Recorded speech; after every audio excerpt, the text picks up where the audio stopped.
Hello everyone, welcome to NEET UG in 10 brought to you by Unacademy, जो कि India का largest online learning platform है।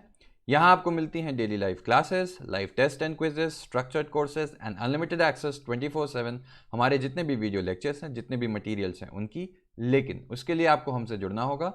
अन academy learning app download करें Google play store पे जाके या iOS app store पे जाके, एंड देन आपको लेना होगा हमारा पेड सब्सक्रिप्शन नीट यूजी के लिए, जिसके लिए कई ऑप्शंस अवेलेबल हैं 1, 3, 6, 12, 24। सिंस नीट यूजी का सिलेबस काफ़ी वास्ट है एंड टाइम टेकिंग होता है, इसलिए 1 साल या 2 साल का पैकेज सबसे ज़्यादा रिकमेंडेड है एंड सबसे ज़्यादा पॉपुलर है। ऑन टॉप ऑफ दैट, अगर आप देखें नीचे आपकी स्क्रीन पे रेड में LOVE10, ये मेरा रेफरल कोड है। ये आप यूज़ करते हैं तो आपको मिलेगा एक्स्ट्रा 10% का ऑफ जो भी हमारी बेस प्राइस है। मेरा नाम लव किशोर श्रीवास्तव है। मैकगिल यूनिवर्सिटी कनाडा में एज अ रिसर्चर मैं इस समय काम कर रहा हूँ। आप पर्सनली मुझसे जुड़ना चाहते हैं तो मैंने अपना टेलीग्राम लिंक नीचे ऐड कर दिया है। तो आज हम बात करेंगे एक्टिव ट्रांसपोर्ट की। अब तक हमने जो भी बातें की थी, ठीक है, हमने सिंपल डिफ्यूजन की बात की, हमने फैसिलिटेटेड डिफ्यूजन की बात की। उसमें क्या हो रहा था, हाई कॉन्सेंट्रेशन से लो कॉन्सेंट्रेशन चीज़ें जा रही थी। ठीक, मैंने ये एग्जाम्पल भी दिया था कि आप इमेजिन कीजिए कि आप सेकंड फ्लोर पे रहते हैं। ठीक है, आप सेकंड फ्लोर पे रहते हैं, आप ऊपर से पानी फेंकेंगे, बॉटल है आपके पास, आप बाहर पानी फेंकिए तो क्या होगा, ऊपर से पानी नीचे अपने आप जाएगा, आप कोई एनर्जी नहीं लगा रहे।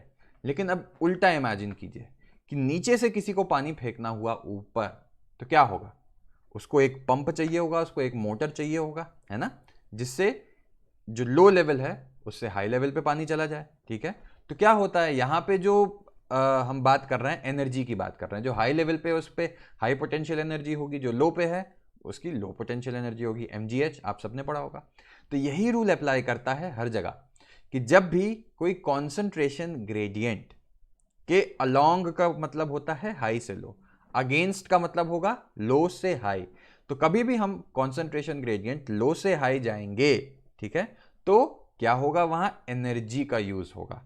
और एक्टिव ट्रांसपोर्ट यही चीज है। एक्टिव का मतलब जहां पे एटीपी मतलब एनर्जी यूटिलाइज हो रही है। तो आप समझ गए कि यहां पे जो मूवमेंट है वो लो कॉन्सेंट्रेशन से हाई कॉन्सेंट्रेशन में होना चाहिए। ठीक है, तो अब बात आती है कि सबसे पहले आपने देखा जो पॉइंट लिखा है कि एक एनर्जी पंप चाहिए।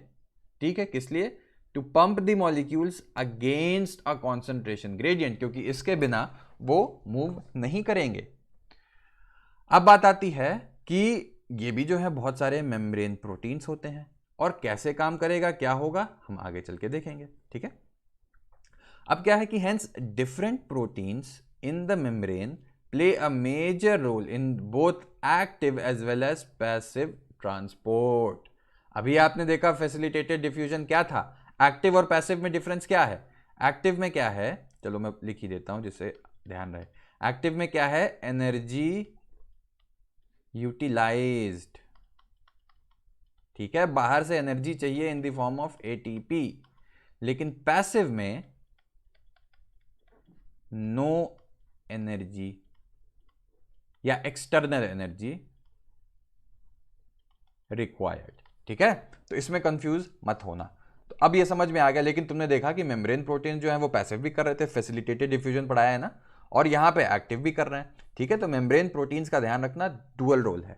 जरूरी नहीं कि सेम ही प्रोटीन दोनों काम कर रहा हो, अलग प्रोटीन्स प्रेजेंट हैं तो अलग अलग प्रोटीन्स का अलग अलग रोल होता है।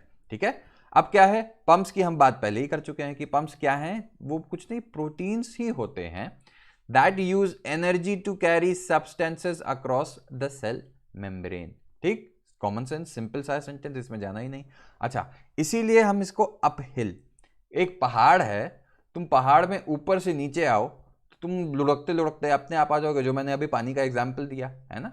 इसको सेकंड फ्लोर की बजाय पहाड़ से मान लो, पहाड़ से तुम ऊपर से पानी फेंकोगे तो पानी अपने आप नीचे आ जाएगा बिना एनर्जी के, लेकिन नीचे से पहाड़ तक ले जाना है। ठीक है, अपहिल, ऊपर। तो इसीलिए अपहिल ट्रांसपोर्ट भी अगर तुमसे पूछेगा कौन सा होता है तो आपको आंसर पता है, क्योंकि यहां लो से हाई जाना है। ठीक, अब आगे बढ़ो कि ट्रांसपोर्ट रेट कब मैक्सिमम होगा, आप सबको पता है, हमने फैसिलिटेटेड डिफ्यूजन में भी पढ़ा था, जब सारे प्रोटीन ट्रांसपोर्टर सैचुरेट होंगे। भाई उनकी कैपेसिटी अगर 5 मॉलिक्यूल ट्रांसफर करने की है तो वो 2 कर रहे हैं, तो डेफिनेटली कम कर रहे हैं ना अपनी कैपेसिटी से, तो मैक्सिमम कैपेसिटी यूज करना ही तो सैचुरेशन होता है। ठीक, अच्छा, अब बात आती है कि एंजाइम्स की ही तरह, ठीक, जो कैरियर प्रोटीन्स हैं ये भी बहुत स्पेसिफिक है। हम फैसिलिटेटेड डिफ्यूजन में कैरियर प्रोटीन्स की बात कर चुके हैं, तो ये सब चीजें सिंपली अब समझ में आ रही होंगी। अच्छा, एंजाइम्स तुम लोगों ने लॉक एंड की हाइपोथेसिस सुनी होगी, जैसे एक ताला एक ही चाबी से खुलता है, वैसे ही यहां पे भी जो प्रोटीन चैनल्स हैं इतने स्पेसिफिक होते हैं कि एक ही मॉलिक्यूल, कभी कभी ग्रुप ऑफ मॉलिक्यूल्स हो सकते हैं सिमिलर साइज के, लेकिन जनरली वो वही मॉलिक्यूल आएगा तभी ये प्रोटीन चैनल उसको अलाउ करेगा। ऐसा नहीं है कि जो आ गया उसको अलाउ किए जा रहा है, ठीक। और दूसरा इनहिबिटर्स वाला कॉन्सेप्ट, ये मैं बता चुका हूं कि क्या होगा, कभी कभी प्रोटीन से कोई इनहिबिटर ऐड होता है, इनहिबिटर को हम आई मान लेते हैं यहां पे, तो क्या होगा, ये इनहिबिटर जो प्रोटीन चैनल है उसका कॉन्फॉर्मेशन बदल देगा, और ऐसा बदल देगा कि अब इससे जो मॉलिक्यूल ट्रांसपोर्ट हो सकता था नहीं हो रहा, ठीक, इसीलिए इसका नाम इनहिबिटर है, ठीक है।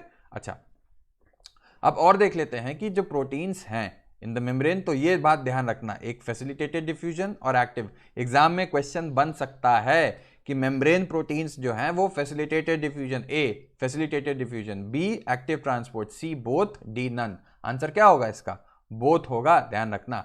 अच्छा, अब बात आती है कि एक तरीके से ये समरी है जो मैंने बताई, क्या है, they are liable to saturate. Saturate का मतलब समझ गए कि अगर एक प्रोटीन में 5 मॉलिक्यूल आ सकते हैं तो वो ये नहीं कि 5 से ज्यादा लेगा, ठीक है। दे रिस्पॉन्ड टू इनहिबिटर्स, ये भी बता चुका हूं, और हार्मोनल रेगुलेशन, ठीक है। हार्मोन रेगुलेशन क्या होते हैं, हमारी बॉडी में कुछ एंडोक्राइन ग्लैंड्स होती हैं। एंडोक्राइन ग्लैंड्स क्या होती हैं, जो हार्मोन्स सीक्रेट करती हैं या प्रोड्यूस करती हैं। तो ये हार्मोन्स जो हैं ये भी बहुत हद तक रेगुलेट करते हैं कि मेम्ब्रेन जो प्रोटीन्स हैं वो कैसे बिहेव करेंगे, ठीक है। तो ध्यान रखना, इसमें कंफ्यूजन नहीं करना है, ठीक है। अच्छा, अब बात आती है कि सबसे इंपॉर्टेंट चीज डिफ्यूजन के लिए ध्यान क्या रखना था कि चाहे फैसिलिटेटेड हो चाहे सिंपल हो, वहां एनर्जी नहीं लग रही, लेकिन एक्टिव ट्रांसपोर्ट में एनर्जी लग रही है। तो चलो एक जल्दी से अब सारे जितने तरीके के ट्रांसपोर्ट थे ओवरऑल मैंने बता दिया है, ठीक। एक ये समरी है, ये टेबल याद रखोगे तो हर चीज याद रहेगी, ठीक है। हम लोगों ने डिटेल में सब चीज पढ़ ली है, पर ये टेबल याद रखना। रिक्वायर्स स्पेशल मेम्ब्रेन प्रोटीन्स, मैंने बार बार बताया, ऊपर क्वेश्चन भी बताया कि facilitated yes, active transport yes, simple diffusion no. Highly selective, simple diffusion random move कर रहा है, कोई सिलेक्शन यहां नहीं होता। फैसिलिटेटेड में यस, एक्टिव ट्रांसपोर्ट में यस। ट्रांसपोर्ट सैचुरेट्स, तुमने देखा कि जहां मेम्ब्रेन प्रोटीन इन्वॉल्व होगा वहीं तो सैचुरेशन होगा, इसलिए इन दोनों में यस, इसमें नो, ठीक। अप हिल ट्रांसपोर्ट, अब यहां देखना फर्क, अप हिल ट्रांसपोर्ट किस में होगा, सिर्फ और सिर्फ एक्टिव ट्रांसपोर्ट में होना है, इन दोनों में नहीं होगा, सीधी सी बात, कॉमन सेंस। तो एटीपी किस में लगेगा, जिसमें अपहिल ट्रांसपोर्ट हो रहा है, और इन दोनों में नहीं लगेगा। तो ये टेबल याद रखना इंपॉर्टेंट है क्वेश्चन पॉइंट ऑफ व्यू से, क्योंकि इसमें तुमसे कुछ भी पूछ सकता है कि सैचुरेशन, जो ट्रांसपोर्ट सैचुरेशन है वो किस में होगा, ए में, बी में, सी में या डी में, ठीक है। तो आई होप अब हमने खत्म कर दिए जितने तरीके के मूवमेंट थे, जितने तरीके के ट्रांसपोर्ट मूवमेंट्स थे। अब हम आगे बढ़ेंगे और डिटेल में कि इनका यूज कहाँ कहाँ होता है। तो आई होप कि लेक्चर सही लगा हो, अच्छा लगा तो लाइक करो, कमेंट करो, एंड लव 10 मेरा रेफरल कोड, ये यूज़ करके अनअकैडमी से ज़रूर जुड़ो। मुझसे पर्सनली जुड़ना है तो मैंने अपना टेलीग्राम लिंक शुरुआत में ही ऐड कर दिया था। चलो मिलते हैं नेक्स्ट लेक्चर में, एंड थैंक यू।